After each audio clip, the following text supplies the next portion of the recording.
We will now move on to the main body of the conference, and it is now my pleasure to introduce and welcome our keynote speaker for the conference today, Professor John Worthington, who will be discussing COVID-19 vaccinations and stroke.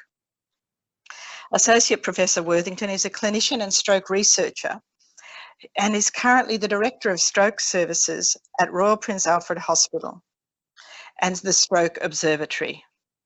He is a conjoint associate professor at the University of New South Wales.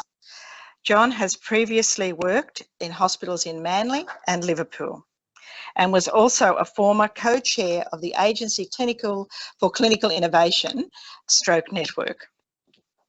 John has been a speaker at our conferences on many occasions and always presents beautifully and to the acclaim of our members. We greatly appreciate John's ongoing support of both Creating Connections Conference and the work of the association.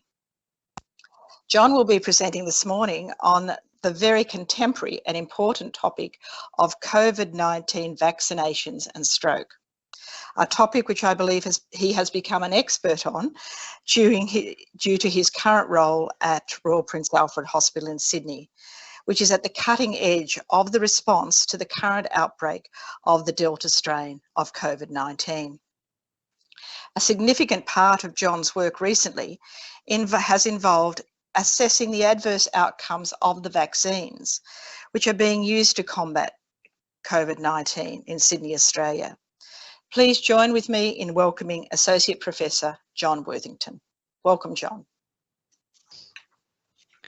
Thank you, Michelle. I'd like to acknowledge the owners of the land. I'm most grateful for the patronage and the words of Her Excellency, and also your kind introduction. I'm now about to, I cannot yet see the slideshow, but I can now. Thank you.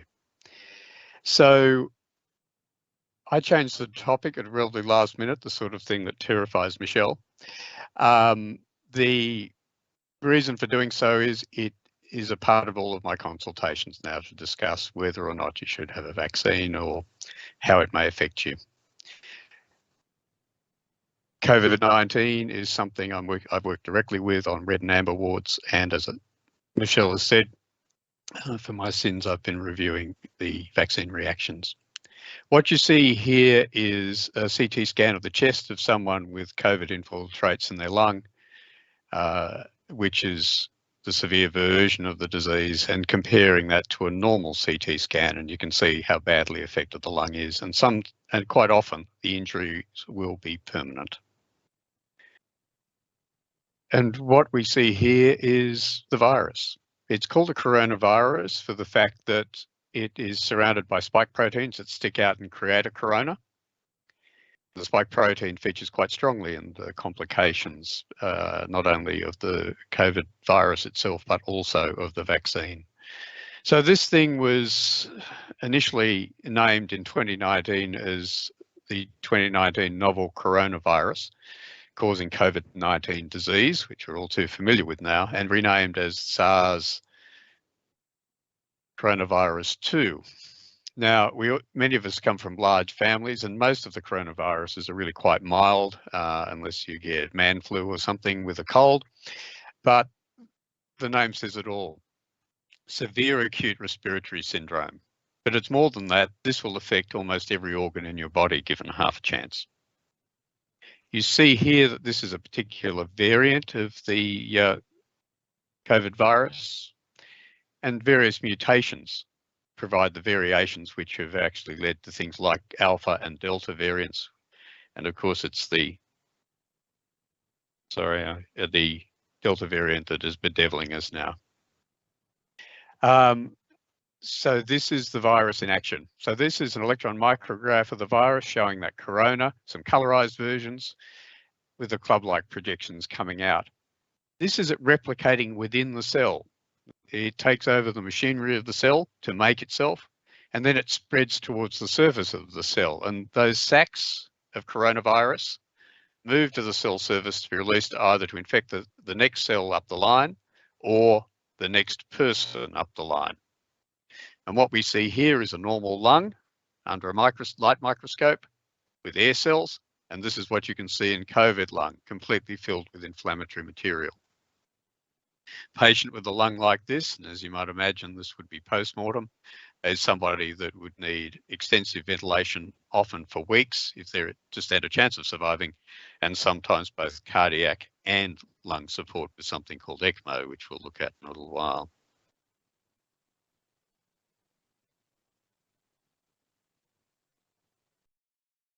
So these mutations lead to different variants. My own first contact with the Delta was back in April. We were just starting to see it emerge at that time, and we saw it in a family in quarantine. Now, there are variants of concern, which includes Delta. These are things that are really causing us are causing us a lot of trouble. And there are variants of interest, which have mutations which may, with a bit of further modification, be a threat to us. Now, you'll see that over here, it was still a variant of interest in April when we were starting to see cases. Now, shortly thereafter, it became a variant of concern. There are other variants of interest now, and with these need to be watched for the fact that they may be the cause of future outbreaks and waves. Even Delta has evolved to Delta Plus, but the exact impact of that on us is not clear yet.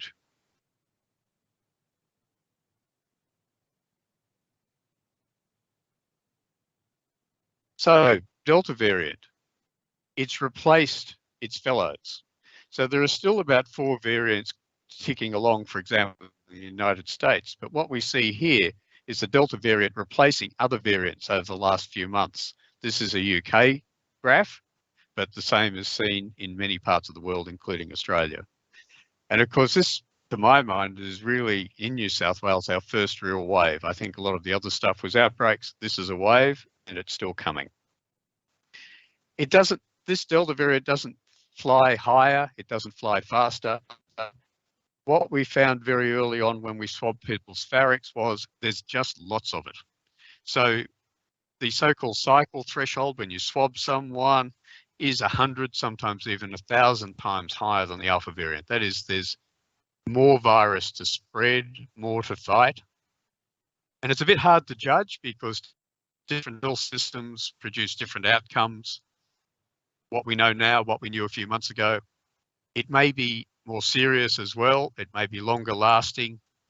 It can become symptomatic a little quicker than alpha, perhaps with around 4 days, but we're also seeing it coming on later. So we're seeing people have contact, but we're not seeing them become positive or symptomatic until later than some of the times we saw with alpha. So that often allows it to elude our attention and allow it to spread in the interval.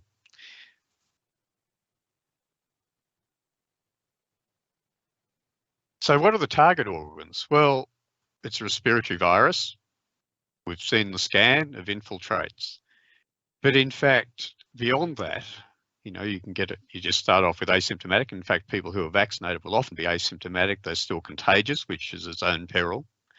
It's cold-like, a mild pneumonia, severe respiratory failure. First patients we saw with Delta on our ward, we had one seriously ill parent in intensive care who was there for weeks. We had one son sitting in quarantine who had respiratory symptoms, and we had a daughter who was getting low oxygen in sleep and on exertion, stayed like that quite comfortably for a few days, and then dropped her oxygen again and required relatively high flow for a little while. That did not get to ICU, and this is the range that we see. But what we also see is gastrointestinal symptoms. So we see people now coming in with diarrhea, nausea, and vomiting who have COVID and may not have respiratory symptoms. And these are symptoms of concern, and you'll be treated as if you have COVID until cleared. They get kidney and liver abnormalities, they're really quite common.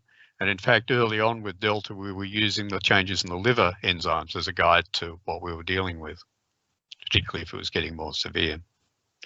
In the severe and fatal form, it knocks off everything, and that includes the placenta, the brain, kidney, lung, blood vessels. The heart becomes inflamed.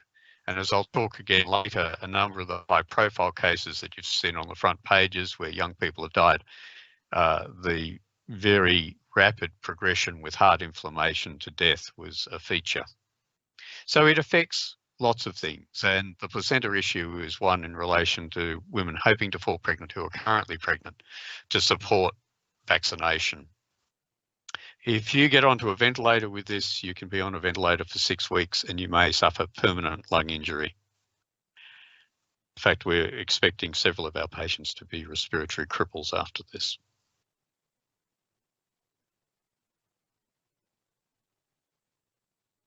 So what are the risk factors? Well, we have a lot of stroke survivors online. We have people of different ages. Before vaccination, age was a major determinant of the serious outcome. Now, in fact, whether you're vaccinated or not may even be more of a determinant. But people with a heart or lung condition, including asthma, or ischemic heart disease, or heart failure, or a history of those things, do worse. People who have had transplants, cancer treatment, have HIV, long-term prednisone, or similar medications suppressing their immune system, do significantly worse. If you're overweight, particularly obese, then you will often do much worse. Likewise, diabetes, you do much worse. And there will be many people online will have some of these conditions.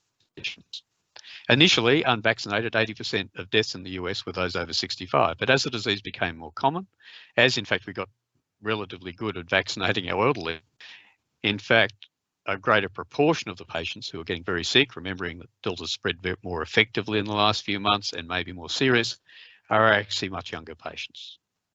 And we have certainly lost patients in their 30s in our own practice. So once you get here, once you're in hospital, once you're symptomatic, the risk factors easily increase mortality. So if you've got bad kidney function and a history of diabetes and one or two other things, and you're in intensive care, the mortality from those risk factors rapidly increases to 25%. So people with these risk factors will often do much less well. So what's the state of play? This is from yesterday. So there were 1,100 people hospitalised yesterday, but in truth, there are 2 or 3 times that number in virtual hospital settings across the state. We have over 1,000 patients in the special health accommodation being virtually managed. Nearly all of those are now positive cases. People are actually in their homes with oximeters being monitored virtually to try and reduce the use of hospital beds. So hospitalisation may not be a great measure of the impact of this. In ICU, there's 189 patients. Now, for a while, anyone who was a bit hypoxic with COVID or looked a bit risky was being put in ICU because it's a good place to isolate them. Increasingly, there are very few passengers in ICU having hostel accommodation. Increasingly, they are the critically ill patients, and sicker patients are now being managed in what are called red wards, and pathway patients at risk of COVID are being managed in what we call amber wards. There are 120 ventilated patients, but there are many more on high flow oxygen and being prone, that is being laid flat on their stomachs, which is harder than it sounds. And there are people on ECMO. So I believe we have 2 people whose hearts are being supported and their lungs at the present time in our intensive care unit. This is a very limited resource. There's an ECMO team that goes around the state. And this is for people that we hope we can salvage early on in their illness who have deteriorated rapidly. If you do it later in their illness, the lung damage is usually so severe that there's not much to be gained. So there are hundreds in red wards, 120 in some hospitals in southwestern Sydney. As I say, previously they would be people who might have a slight drop in their oxygen. Now these are people getting high flow oxygen, prone nursing, steroids, immune modifying treatments. Back in April, the red ward here, which I was running for a week, had 11 cases. Now we have something like 4 or 5 wards going red, and the patients are much sicker in those wards. There's been a 50% increase in the last 7 days in cases in the previous week, I should say, and there will be a delay of a couple of weeks before those patients who are going to end up in ICU do so. And then they're in ICU often for weeks. So you accumulate the patients. So you're seeing daily case numbers. we're accumulating active cases and we're accumulating hospitalised patients, and we can see them coming a week out. So what's the mortality? Well, it's hard to say. A lot of the stuff is based on alpha, but mortality is probably slightly under 1%. But once each hospital, of course, it's higher than that. We see here an ECMO machine diagram, and that's got its own complications and in some respects an act of desperation. This is the infiltrates on a chest X-ray, and this is what a normal chest X-ray should look like.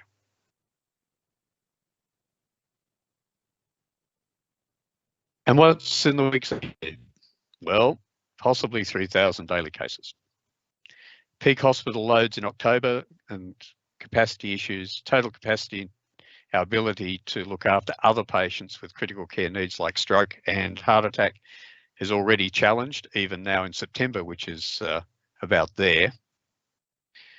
And this is not just about finding beds for COVID patients, it's about trying to keep our capacity up to manage everybody. For example, we run a clot retrieval service here statewide 24/7, and for much of the last few weeks, we've been the only operational Sydney site. And that's required quite a lot of daily work to maintain that opening before we hit peak.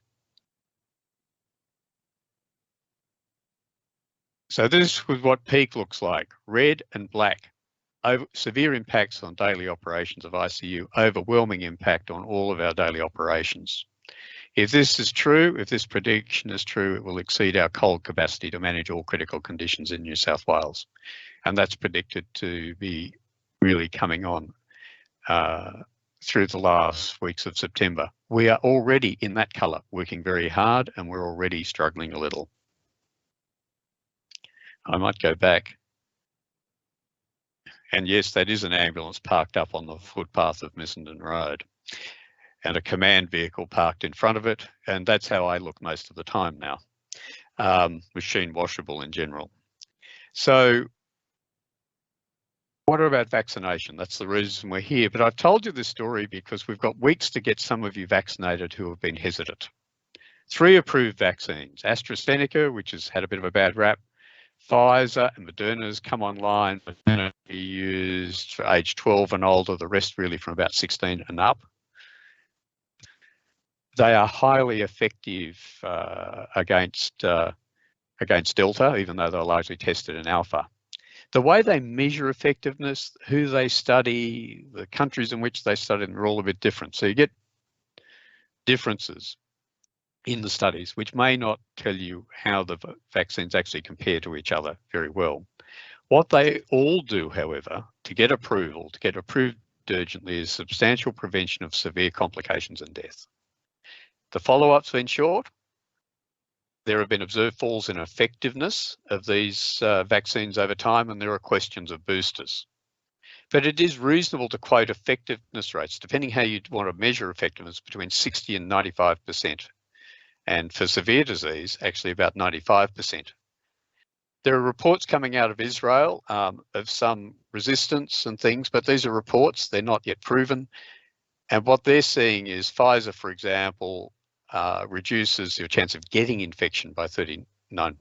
But what these things do is stop, for most people, for almost everybody, in fact, ending up in an intensive care unit.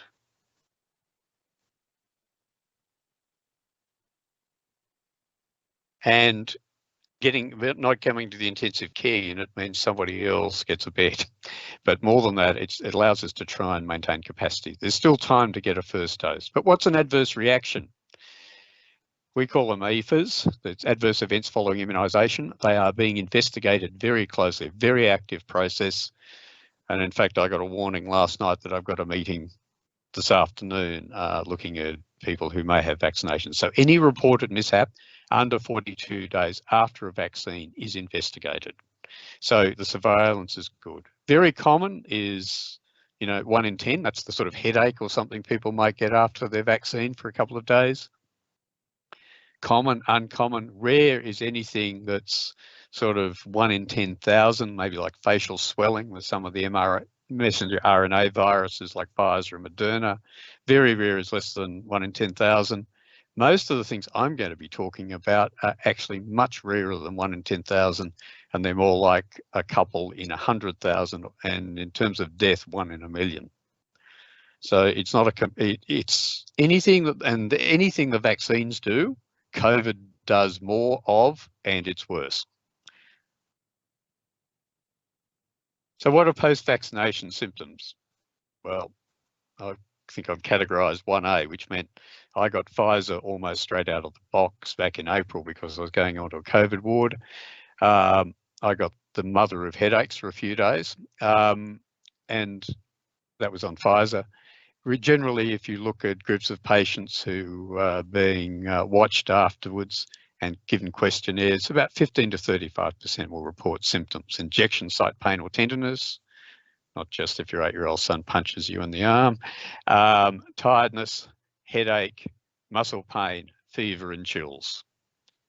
And you can take some things to help moderate that.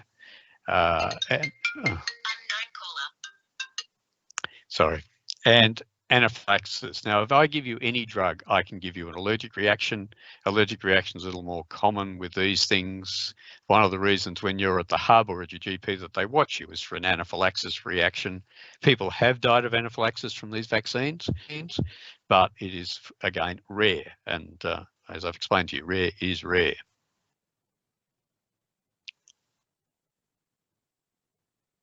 So what about the elephant in the room? Thrombosis with thrombocytopenia syndrome, or as I prefer, we like to call it, vaccine-induced thrombotic thrombocytopenia, or VIT. So VIT is rare, fortunately. The mortality, if you have it, is falling as well, because we now recognise it, we know now what to do, and the mortality when you get it is probably 15% now. And in fact, one of the reasons it's 15% is because some people actually have these reactions outside hospital, don't reach hospital. They've delayed their presentation. It can cause clotting in the veins anywhere, okay? And now COVID does this as well. There's a reason COVID does it and the reason the vaccine does it. They share some proteins. So it can cause clotting in the veins, gut, brain, legs and lungs.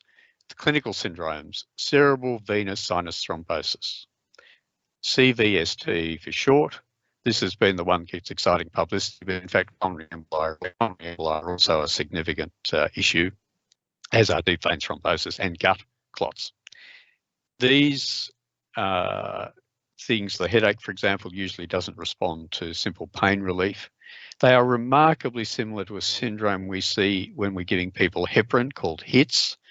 And we often have given many of you who are stroke survivors heparin during your stays in hospital to stop DVT and pulmonary emboli, but occasionally there's this immune reaction which starts a pathway of blood clotting. We know how to manage HITS, and we have the added advantage that with this particular syndrome with the vaccine, we can give you a number of other agents we don't normally give for HITS, which are also quite effective. And with that effectiveness, the mortality has fallen dramatically. And in fact, I was on the phone yesterday to a post-vaccine patient who's perfectly well after CVST or clotting. Now, CVST causes stroke, but it's quite different to the sort of strokes that you have been getting for the most part. So this is what the sort of thing looks like. Yes, it's a complicated diagram, but interestingly, there's a very similar diagram for COVID doing the same thing. The difference is that that's the vaccine going into the system. Otherwise, for COVID, it's the virus, the active COVID virus going into the system. But basically, all the vaccines rely on a spike protein to get their immune response. Spike protein normally part of the virus. AstraZeneca has a structure of its spike protein which is different to the other vaccines and can cause this reaction, whereas the others don't appear to. Very rarely, as we'll see. Bottom line is there's a cascade of activation of the platelets that are your clotting cells and clotting factors which cause the syndrome. Now, every reaction, a major reaction or anything that people perceive as dangerous in the vaccines, COVID does as well and does more of. So what are the VIT symptoms? Abdominal pain, severe headache that does not settle with pain relief, chest pain, shortness of breath, swollen, painful leg, usually reported in 3 to 30 days after the first dose. Now, to be honest, most of the cases I've reviewed, it's been relatively random. I mean, these people don't appear to have anything underlying what's happened at all, although there are some precautions we'll talk about in a minute. But how often does it occur? Well, if you're under 50 years of age, 3.3 per 100,000. You then take a mortality of 15% out of that, so you divide that by 8, and the risk is very small. Sorry, I believe that's my pager.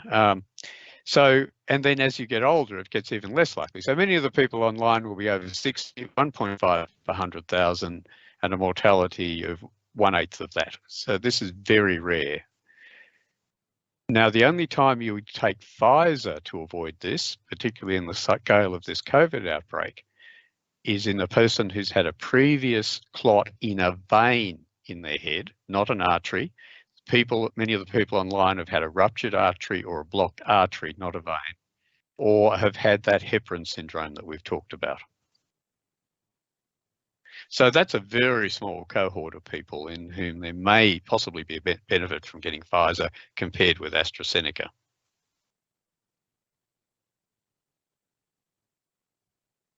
And you've seen the percentage there. We talk about 1 in a million, but it's in fact less than that. So who can receive it? Okay, now these are a list of things that many of you would have thought were reasons not to get AstraZeneca, but they're not showing up in any of our observations, any of our case reviews as being problems. So if you've had a deep venous thrombosis in your leg or a previous pulmonary embolus, AstraZeneca is okay. People with a predisposition to form clots, people with a family history to get clots, or a non-immune, what we call a non-immune clotting disorder, they can have AstraZeneca. Family history, as I say, on someone on anticoagulant, blood thinner, aspirin, they can have AstraZeneca. A history of heart disease or stroke, which will include a lot of people online, they can have AstraZeneca. Not only do they have it, but we're not seeing signals that these things are, that AstraZeneca is making these patients particularly worse or presenting with even the rare side effects over and above the average population. And a current part or past history of low platelets. So who shouldn't get it? Once again, past history of cerebral venous sinus thrombosis. And this is only a thoughtful issue. I don't think we've seen anyone with this get the syndrome, but people with a history of heparin-induced thrombocytopenia. So the very small number of people for which this isn't of benefit, and particularly in the age groups we're talking about here.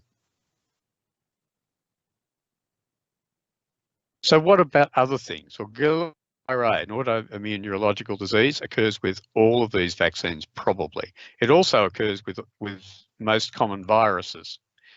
And it damages the nerves directly. Well-known complication of infection, very common complication of infectious diarrhea, damages the insulation on your nerves, can paralyze you over a period of days and for a few weeks thereafter usually, can involve the eyes, face, balance, mostly limb weakness. The interesting thing is though, in the United Kingdom, the amount of GBS, the amount of this autoimmune syndrome actually fell during COVID. It fell during COVID because vaccination protected you from COVID, and COVID can give you this. And it fell because we weren't shaking hands and we were washing our hands and we weren't getting other viruses. So in fact, this condition is actually less common in the time of COVID with vaccination. And the vaccine reaction causes less of this syndrome than COVID itself. And yes, I keep saying this. Anything the vaccine can give you, COVID can do worse.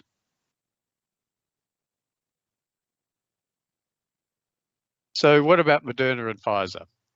No such thing as a free lunch, but so apart from those general symptoms we talked about, myocarditis and pericarditis, and inflammation of the heart and its covering sac, and here you can see fluid in the sac around the heart on an ultrasound of pericarditis.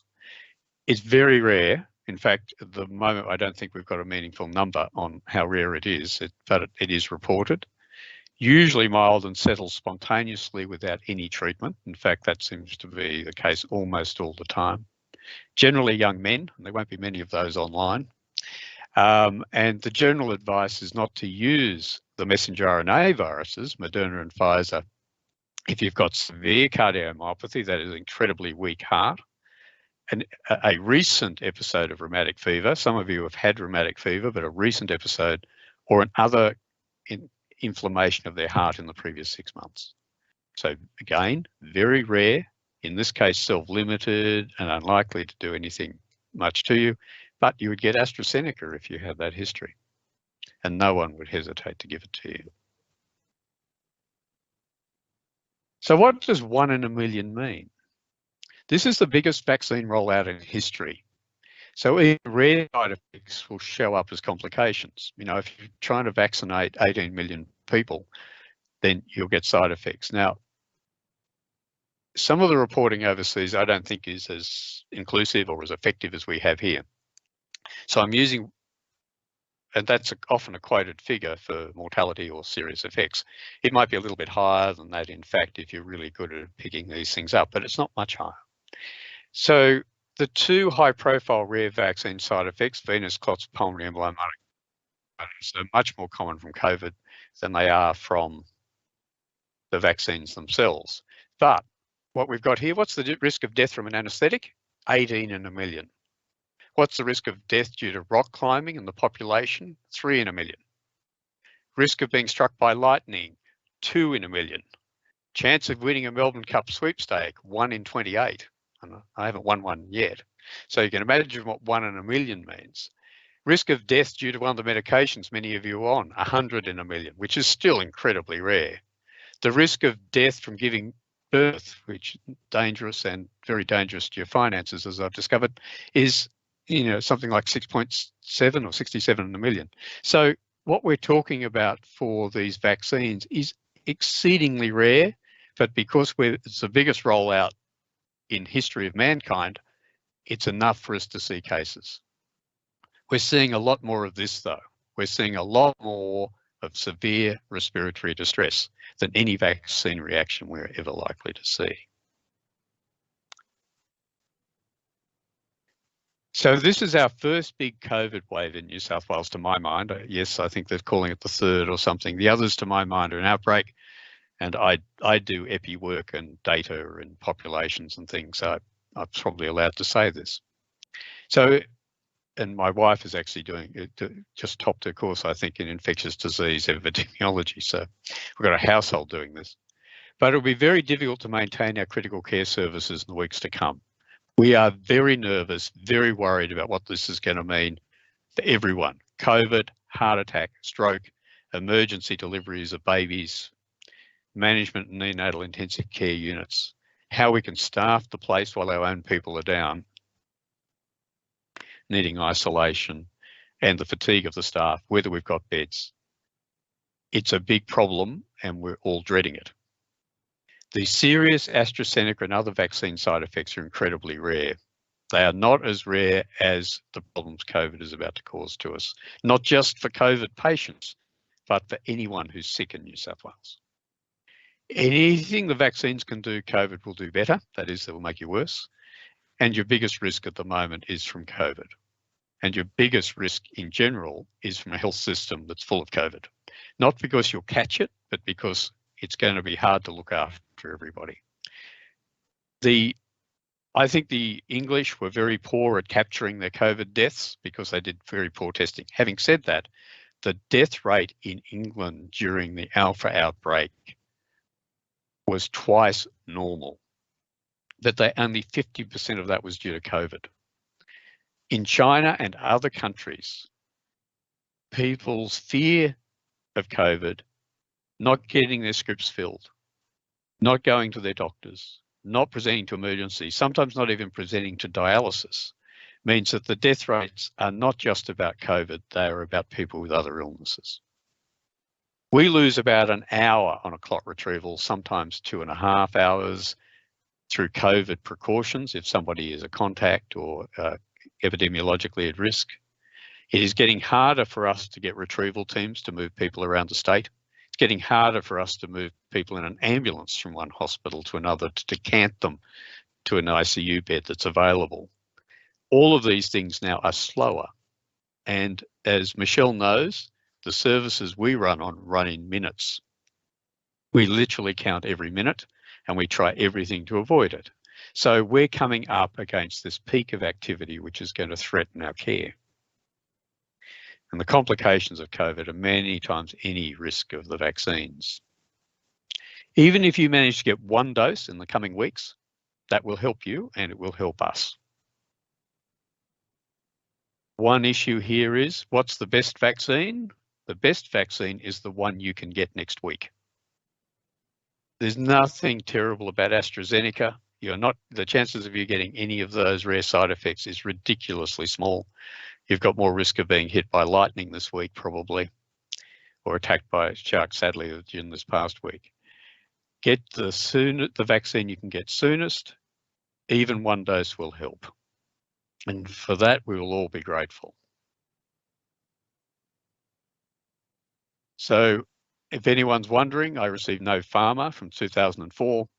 Any honorariums I've received for giving talks have been just given to charity at arm's length. My employment is obviously Prince Alfred Hospital. I've been a board member of the information pillar in New South Wales and consult for ACI, and I advise the Victorian government.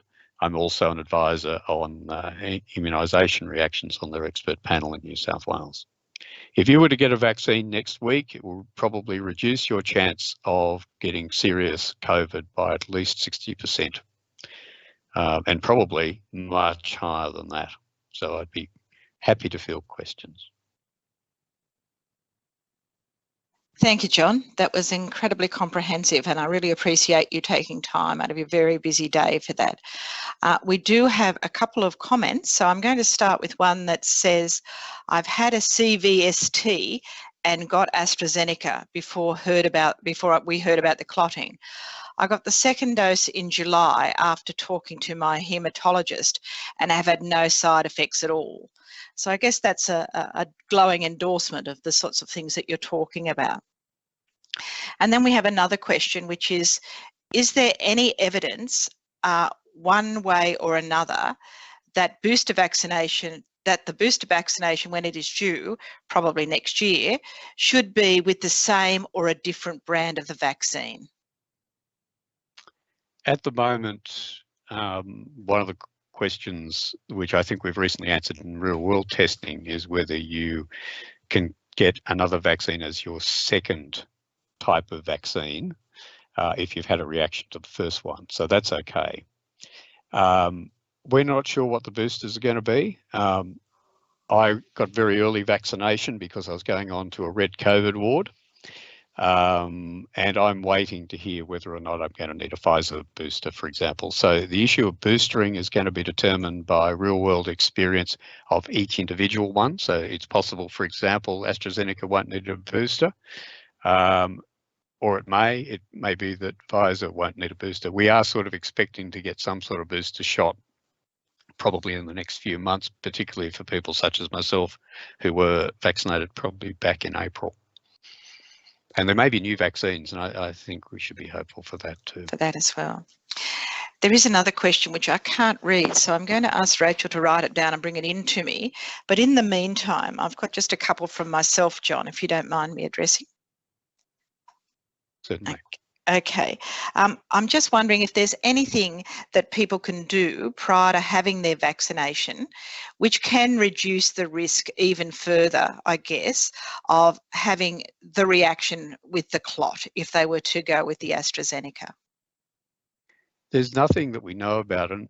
I mean, these are rare events, but as I've said, rare events now appear in a large population being vaccinated. And the ones I've been reviewing, quite frankly, have been, to my mind, random.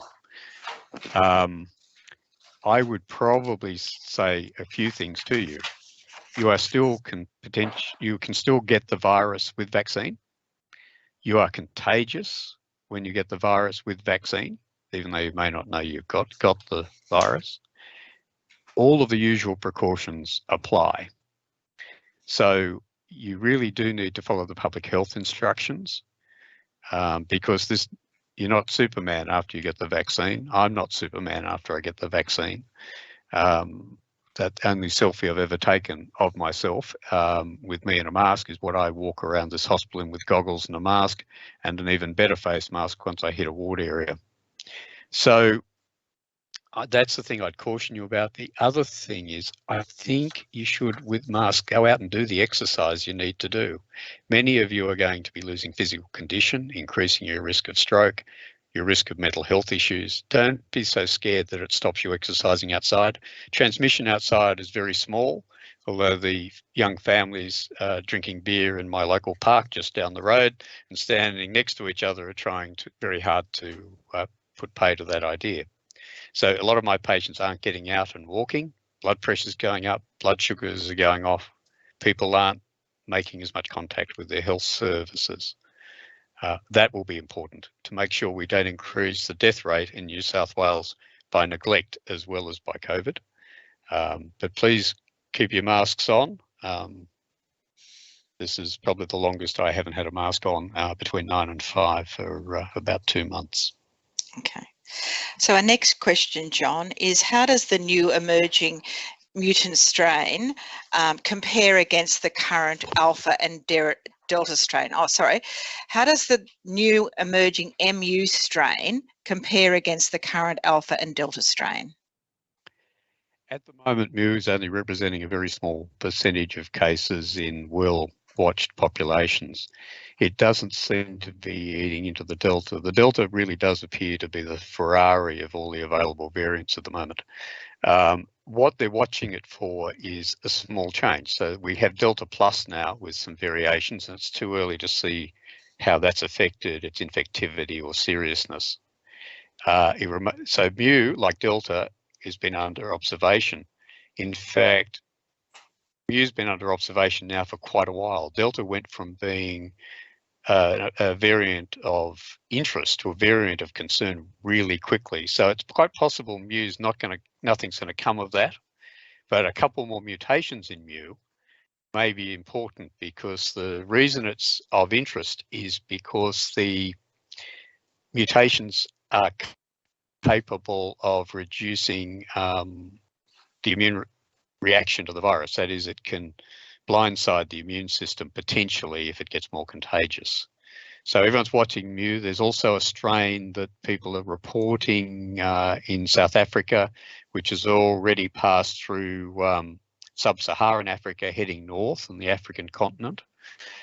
And people are watching that at the moment, but it's probably not even a variant of interest yet. There's more information to get. We're likely going to see more variants.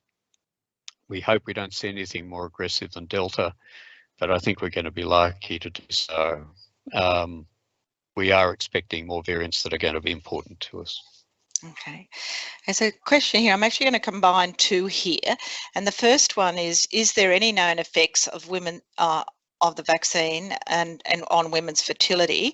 And is the other one, it's sort of related, is there any indication that newborns will acquire some level of immunity if their parents have been vaccinated or survived COVID? Okay, I'll take the first one. I don't know what's going on in my department, but it seems to me about half of the women in it at the moment are pregnant and have been falling pregnant during COVID. And to the best of my knowledge, all of them are vaccinated and were keen to fall pregnant. All of the advice from the experts is that COVID is a bigger threat to the pregnancy and your fertility, and to your partner's fertility as well, than any vaccination. Okay. In the acute episode, it actually affects the placenta. So it can have effects on the very small blood vessels of the placenta the child relies on. And without saying too much, we have had significant events of child loss, and perhaps parental loss. We're still watching that.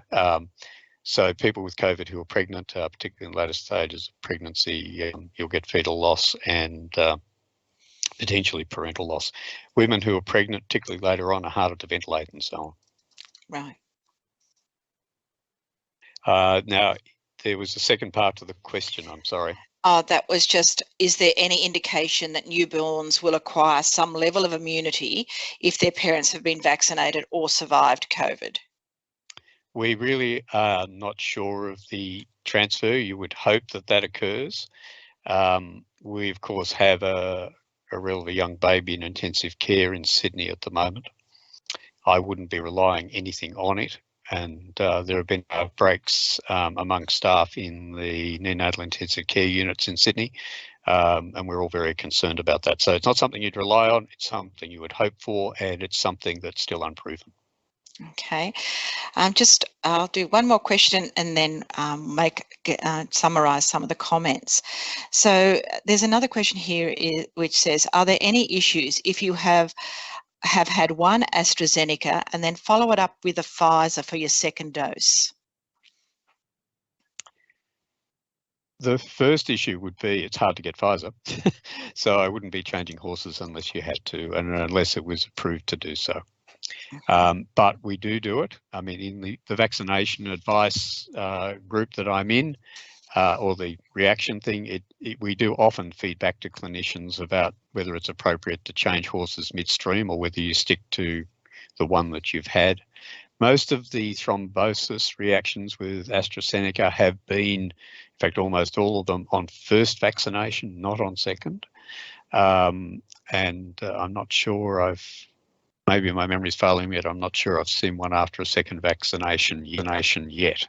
So you can change, but my main concern about that was Pfizer arrives in dribs and drabs. You know, the Poles don't like getting vaccinated. Their stuff was running up to a closing date and it gets flown to Australia for use. You get a little burst. Unless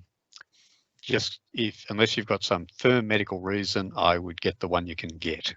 Okay, and just another one, which is probably quite typical or topical, is there a problem with having the second AstraZeneca shot earlier than the 5 weeks after the first shot? Because I know there's a lot of media about that, bringing it forward. Have you got any comment about that, John, before we wrap up? It's about this crisis that's about to occur in the next few weeks and trying to get you guys through that. What happens after that, whether you need a booster and things, will depend on real world observations and how it goes. We're pretty desperate here, I've got to admit.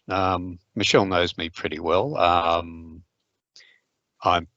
calm, I think, and thoughtful. And as Michelle has seen, I get called in when there's a problem quite often.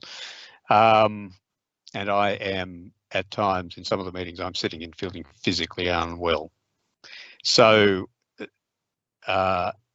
vaccine sooner, even one dose, for everybody's sake, including your own. Okay.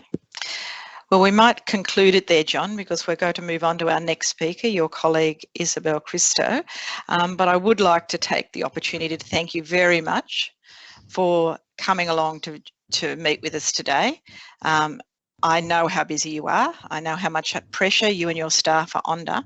So thank you very much for your time, and I wish you and all your staff all the best going forward. Do stay safe because we need good clinicians out there and we need them to be healthy in order for us to stay healthy as well. So thank you very much, John. Look forward to catching up soon. Thank you.